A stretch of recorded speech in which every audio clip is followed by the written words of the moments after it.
So following weeks of public outcry, the Trump administration has finally backed down from a change that would have made accessing Social Security benefits harder.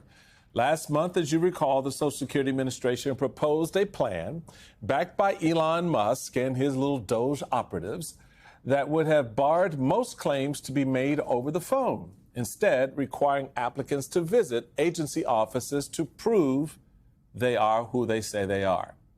That would have meant a 45-mile trip for roughly 6 million seniors nationwide and potentially a month-long wait for an appointment. But fortunately, after weeks of complaints, the agency actually listened and reversed course. Imagine that. The voice of the people can change things. Yes, the people have the power. I know sometimes it doesn't feel like it, but the people have the power. Jeffries, House Democratic leader Hakeem Jeffries, during the district work week, while your elected officials are back in town, folks, he has announced a number of days of action. So on Save Social Security Day, Tuesday, April 15th, Medicaid Matters Day of Action, Thursday, April 17th, Cost of Living Week of Action, Monday, April 21st. He wrote this letter to his Democratic colleagues. I think these things are happening because the people coming out and raising their voices around this and their Democratic elected officials supporting that, I think gives more just power to, frankly, the little bit of stopgap efforts that are happening to save people's Social Security and Medicaid and Medicare. I just want to talk about the E in DOGE, which is efficiency. It's supposed to be...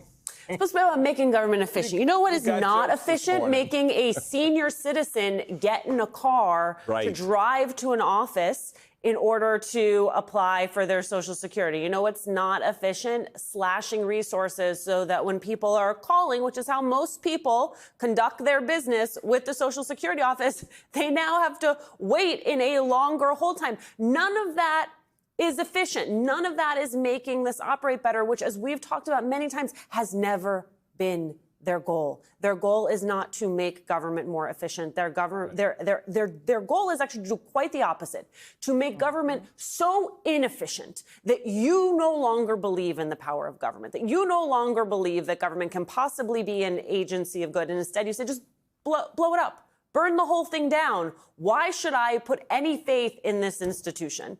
And so the fact that people are saying, no, like I actually need them to do the thing that they're supposed to do because I actually rely on government resources because I spent my entire life putting my money from my paycheck. It's our money, okay? It's our money. It's the people's money. They are stealing from the people. It is the people's money. It just really burns my button. Well, it should.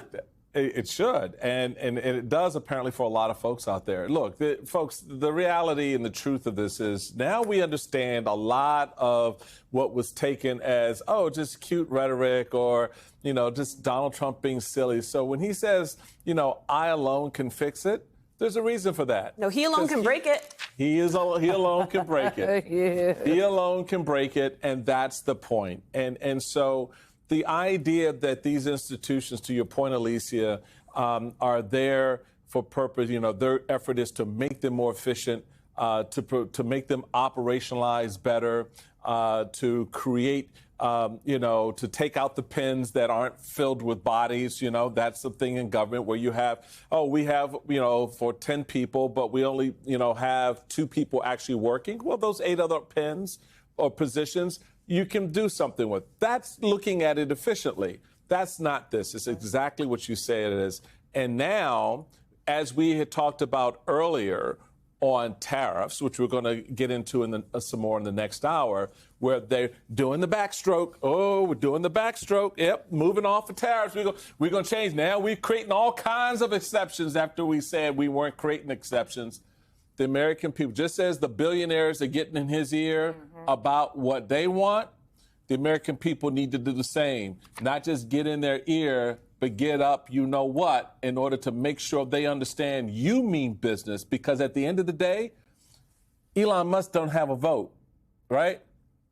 They require the vote. to do the thing that they're doing. And so that's the leverage you have, and that's why those offices are opening.